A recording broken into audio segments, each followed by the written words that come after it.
Man, it's so nice to see these mountains are still intact. Places like here do make you forget that a nuclear apocalypse ever took place. So I guess not all was lost. Oh, hey there! Welcome back! So, you actually survived the night, huh? And I'm humbled that you've decided to return and continue our arduous journey throughout the Wastelands. And for those who are new here, welcome! Just to get you caught up to speed, last time in part 1, we explored what America and the rest of the world was like before the nuclear warheads dropped, such as all the societal developments, as well as all the armed conflicts that eventually led to the Great War.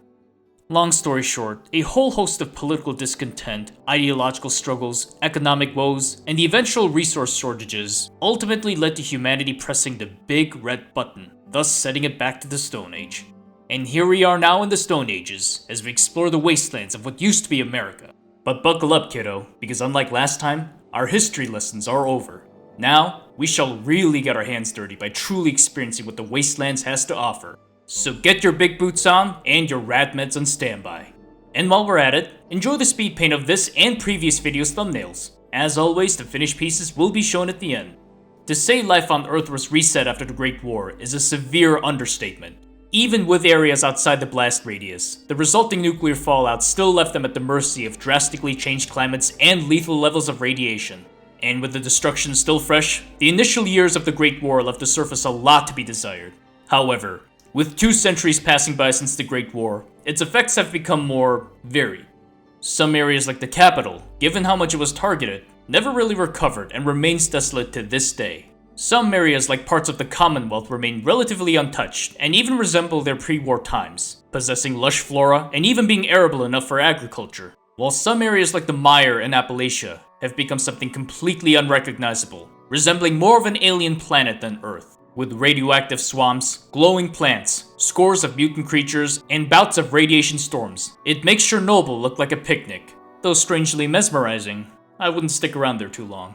Speaking of life forms, 2 centuries of radiation, natural selection, and artificial sources have done quite the wonders. Some creatures like the rat scorpions still resemble their pre-war ancestors, with mutations being quite minimal. On the other hand, some like the Scorch Beast have deviated so much from their pre-war ancestors that it's hard to believe they were once the same species. And of course, some like the Deathclaws clearly have more than just mere radiation in them, and certainly not a natural product. So while some parts of Earth still remain intact from their pre-war times, for the most part, the planet has irrevocably changed.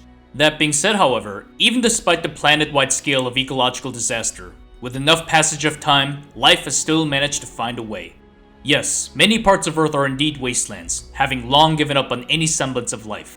But few parts have recovered, with some even becoming something entirely different.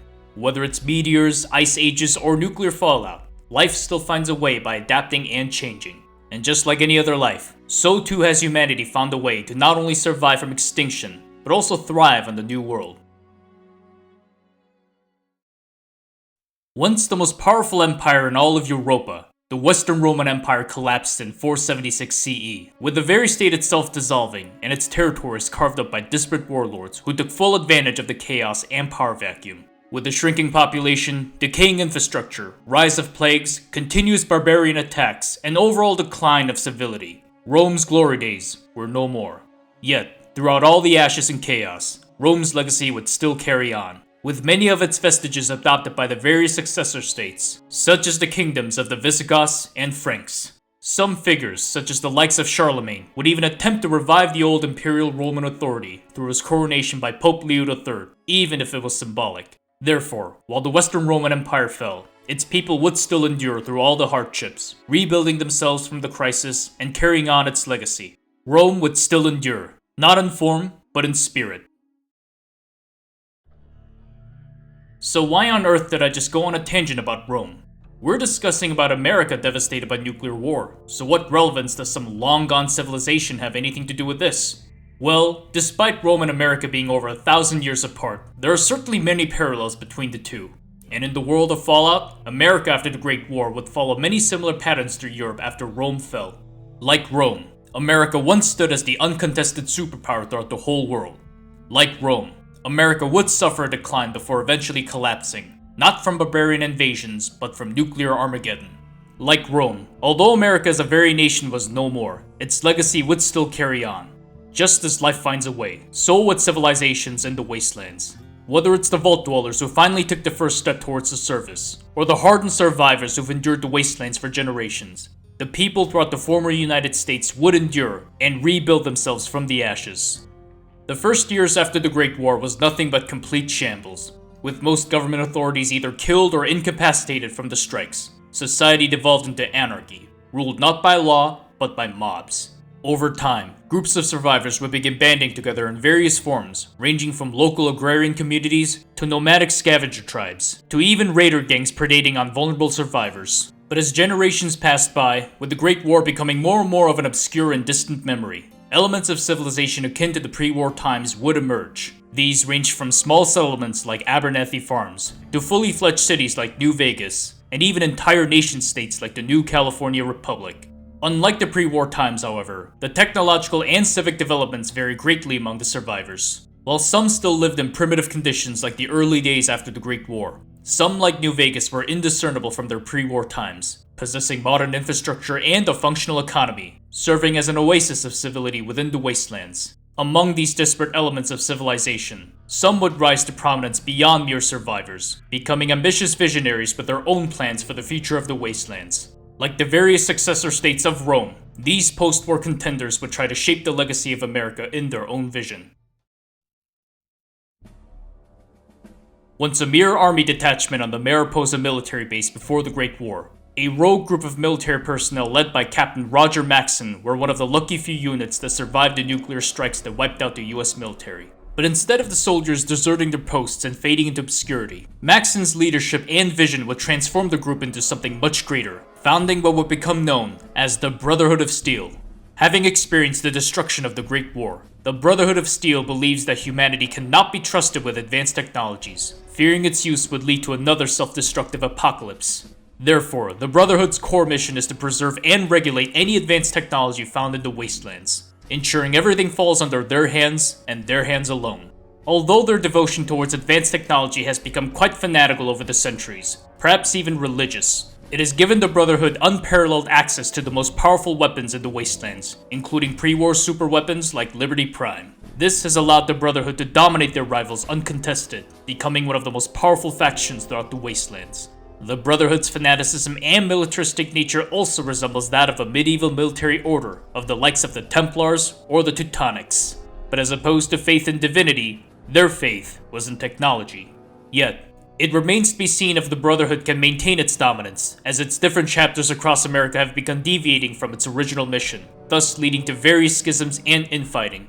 In addition, other ambitious factions of the Wastelands have begun challenging the Brotherhood, as they quickly catch up in prowess and threaten the Brotherhood's dominance. One of those factions would be the new California Republic, which has rapidly expanded across the West Coast and seeks out the very advanced technology so jealously guarded by the Brotherhood. Though traces of civilizations have begun blooming throughout the Wastelands, most are far too small and scattered throughout the continent to be of any significance. Even powerful groups like the Brotherhood of Steel mostly maintain isolated outposts or bases, as opposed to any formal settlements. The majority of the Wastelands remain outside of civilization, being primarily composed of scavengers and raiders surviving through might or finesse. However, one faction would not only be fortunate enough to grow beyond just a small settlement, but also possess the strength and courage to grow into the very antithesis of the Wastelands, a nation-state that embodies many elements of pre-war America. That nation would be the new California Republic. Once a merely small settlement of central California called Shady Sands, it began growing and expanding as it formed trade relationships with neighboring settlements. Soon, this trade league of various settlements formed a common identity, which would eventually lead to the founding of a republic in California, but more new.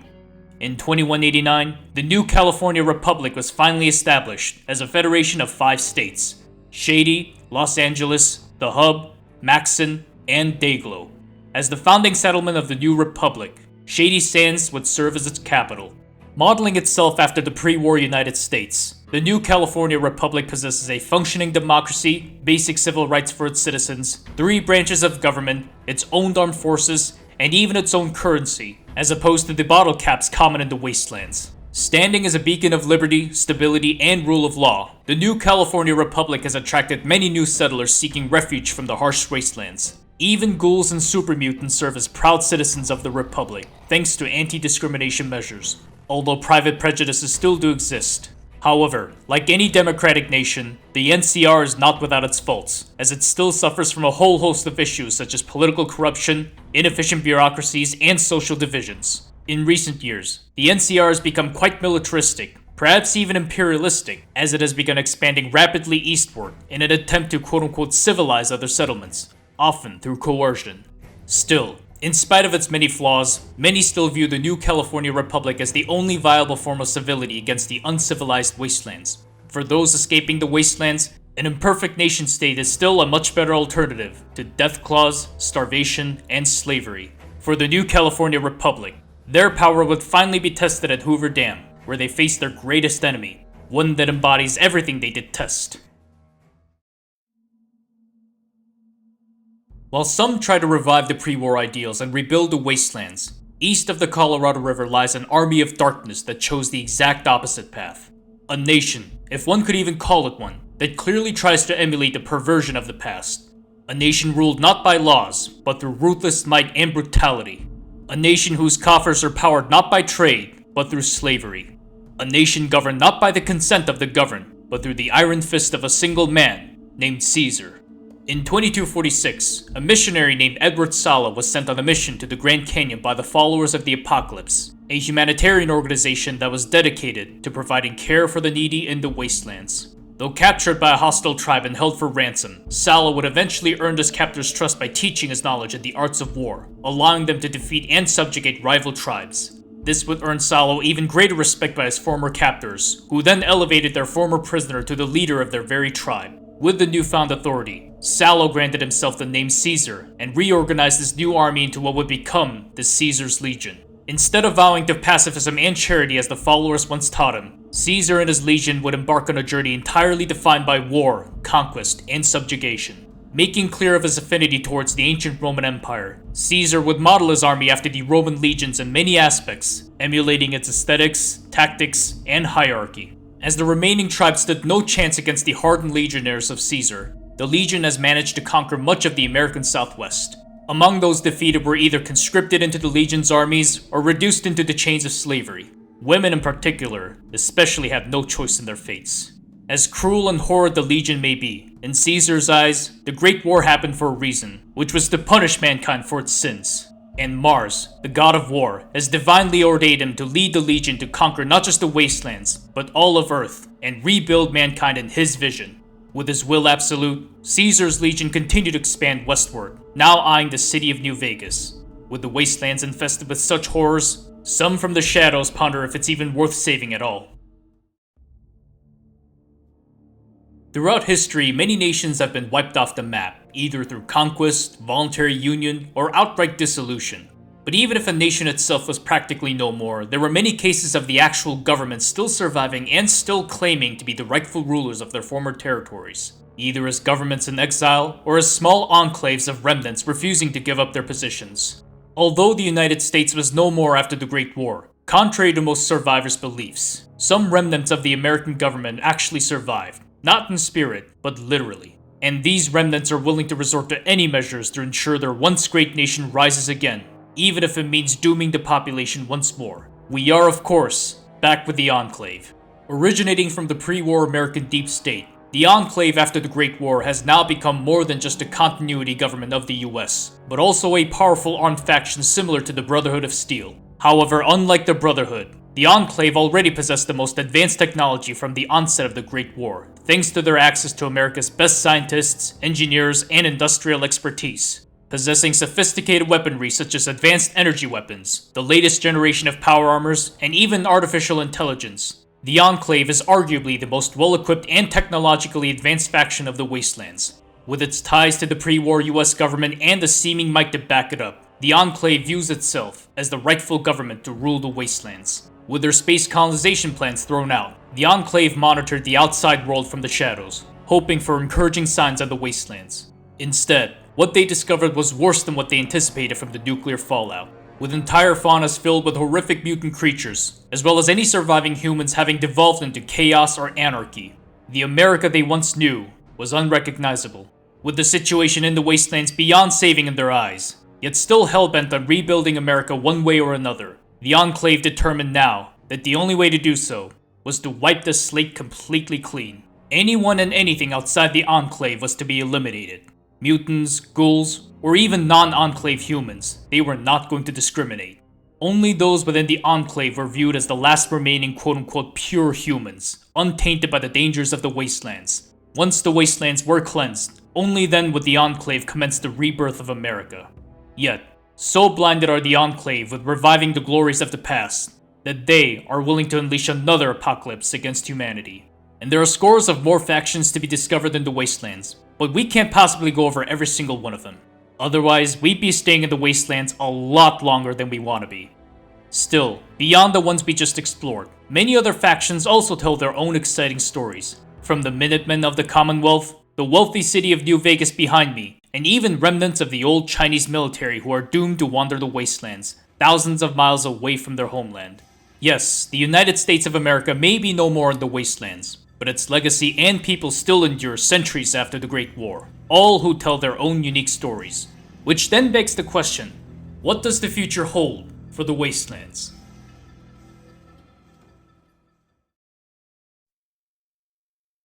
As humanity slowly recovers towards pre-war levels, so does its conflicts. Warfare is no longer fought with sticks and stones like the early days of the Great War. Warfare now is much more organized at an industrial scale, with entire nations waging war against each other. And as societies have developed over the centuries, it's no longer just about survival. It's about building the future with a vision. However, with so many conflicting visions for the future, along with the capacity to wage war on scales not seen since the pre-war times, the Wastelands are now nearing another flashpoint. Will the Brotherhood of Steel continue to hoard all the technology for themselves? Or will they finally open up to outsiders and build a better world with its guiding hands? Will the new California Republic continue to march eastwards and liberate the Wastelands from its dangers, and possibly reach the other side of the continent, from sea to shining sea? Will the Legion continue to expand its dominion and finally conquer Earth, before establishing a global Neo-Roman Empire under the Caesar? Will the Enclave continue to bide their time under the shadows, before unleashing a second apocalypse against Earth, giving way to the rebirth of America in their vision? And beneath all the geopolitics, what does the future hold regarding the relations between humans and mutants? Will the people of the Wastelands overcome their prejudices and live in an egalitarian and harmonious society? Or are the Wastelands doomed to be eternally divided among radioactive lines?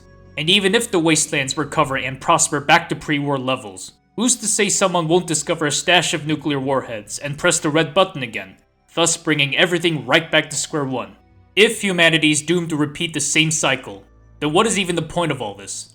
Well, dear viewer, that's where you come in.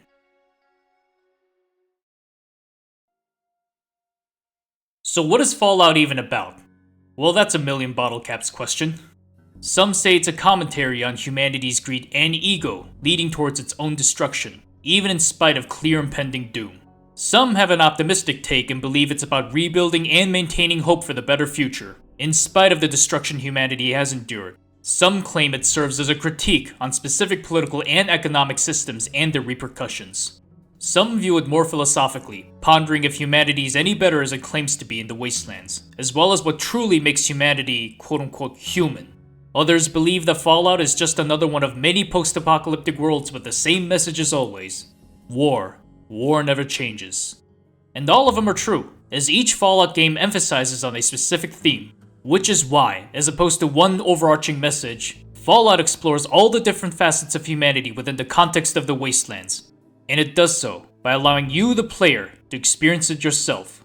What differentiates Fallout from the other post-apocalyptic worlds is its dynamism. It does not present a linear or deterministic outlook, where certain outcomes are inevitable. Yes, the Wastelands have been ruined by the Great War, and it will probably remain that way for a long time. However, as the player, you have the choice to determine how you will navigate the Wastelands. You as the player have the agency to determine how you will react to the challenges of the Wastelands.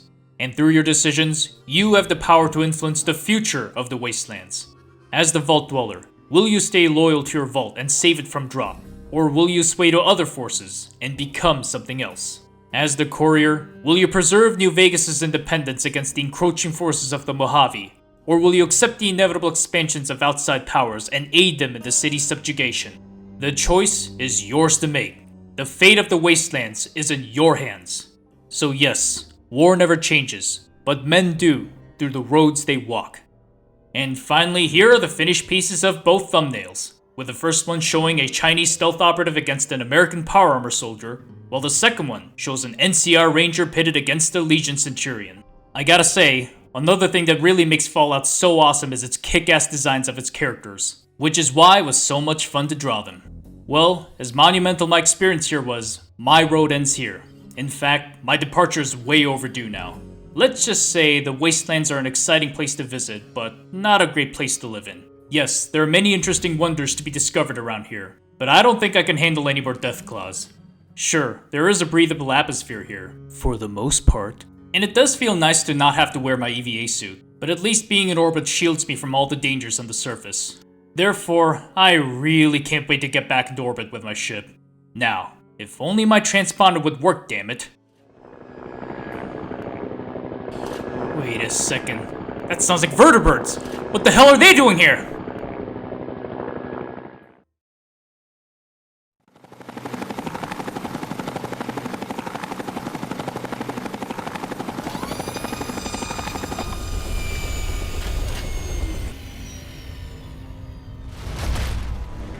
Ah, Capitan! Thought you were up north in Alaska. To what pleasure do I owe you?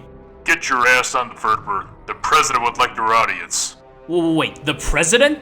The president of the United fucking States of America. Who'd you think I was talking about? Whoa, hold up! 1, I thought he was dead. 2nd, what about the non-interference clause? This would be a violation.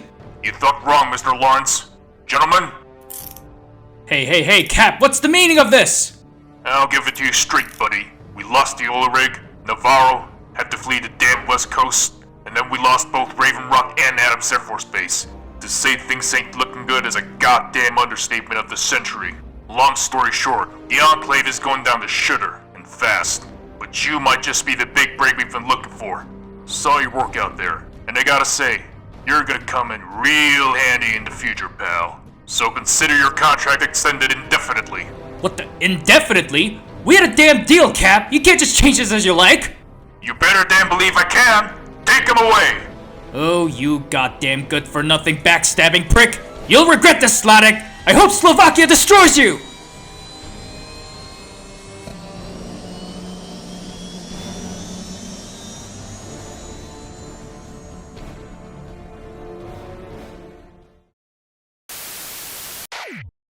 Enclave here. Why isn't your goddamn video feed working? Where's Mr. Lawrence? Oh, don't you worry, pal. He'll be doing just fine with the rest of the maggots. For once, he'll be of actual use in his life.